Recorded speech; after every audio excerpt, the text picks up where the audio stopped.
Hi student அனைவருக்கும் வணக்கம். இந்த வீடியோவில் நம்ம என்ன பார்க்க போகிறோம் அப்படின்னா 12th கெமிஸ்ட்ரியில் எப்படி ஈஸியாக பாஸ் ஆகுது அப்படின்ற பற்றி தான் இந்த வீடியோவில் பார்க்க போகிறோம். அதுக்கு முன்னாடி நம்ம சேனலை சப்ஸ்கிரைப் பண்ணாதுங்க, சப்ஸ்கிரைப் பண்ணிக்கோங்க. மறக்காமல் பக்கத்தில் இருக்க பெல் ஐக்கானையும் கிளிக் பண்ணுங்கள். மற்ற ஃப்ரெண்ட்ஸ் எல்லாருக்கும் ஷேர் பண்ணுங்கள், லைக் பண்ணுங்கள். ஓகே, வாங்க வீடியோக்குள்ளே போகலாம். ஸோ நிறைய பேர் கெமிஸ்ட்ரியை விழுந்து படிப்பாங்க, ஆனால் பார்த்துட்டிங்கன்னா ஃபெயில் ஆகிட்டு வருத்தப்படுவீங்க. ஸோ சில பேருக்கு ரொம்ப ஸ்ட்ரகிள் ஆவீங்க பாஸ் ஆகிறதுக்கே. நான் சிம்பிள் ட்ரிக் சொல்கிறேன், பாஸ் ஆகிறதுக்கு மட்டும் எவ்வளோ ஈஸின்றதை சொல்கிறேன்.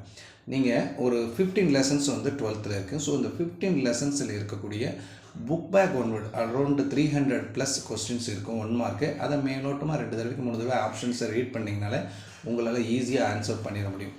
ஸோ ஏன் சொல்கிறேன் அப்படின்னா, பப்ளிக்கில் கெமிஸ்ட்ரியை பொறுத்த வரைக்கும் 10 1 மார்க், 10லேருந்து 12 1 மார்க் புக் பேக் தான் வரப்போகுது. ஸோ சர்வசாதாரணமாக நீங்கள் 10 மார்க் வாங்கிடலாம். ப்ளஸ் ஒரு 3 லெசன்ஸ் எடுத்துக்கோங்க, உங்களுக்கு பிடிச்ச ஈஸியான லெசனை எடுத்துக்கோங்க. அதில் இருக்கக்கூடிய இம்பார்ட்டண்ட் கொஸ்டின்ஸ், அடிக்கடி கேட்கக்கூடிய கொஸ்டின்ஸை மட்டும் படிங்க.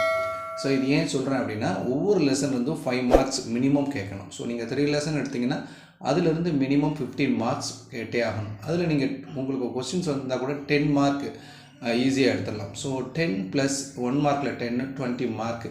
உங்களுக்கு ப்ராக்டிக்கலுக்குன்ற வயசில் ஒரு 30 மார்க் வரும். ஸோ ஆக மொத்தம் 50 மார்க்ஸ் வந்துடும். இது பாஸுக்கு மட்டும். ஸோ ஈஸியாக பாஸ் ஆகணும், பாஸ் ஆனால் போதும் அப்படின்ற ஸ்டூடெண்ட்ஸுக்கு, ஃபெயில் ஆகிட்டே இருக்கேன் அப்படின்றது. ஸோ இந்த ட்ரிக்கு ரொம்ப ஈஸியாக இருக்கும்னு நினைக்கிறேன். ஸோ உங்களுக்கு பிடிச்சிருந்தா மற்ற ஃப்ரெண்ட்ஸ் எல்லாருக்கும் ஷேர் பண்ணுங்கள். இதை பற்றிய கமெண்ட்ஸை கமெண்ட் பாக்ஸில் தெரிவிங்க. தேங்க்யூ.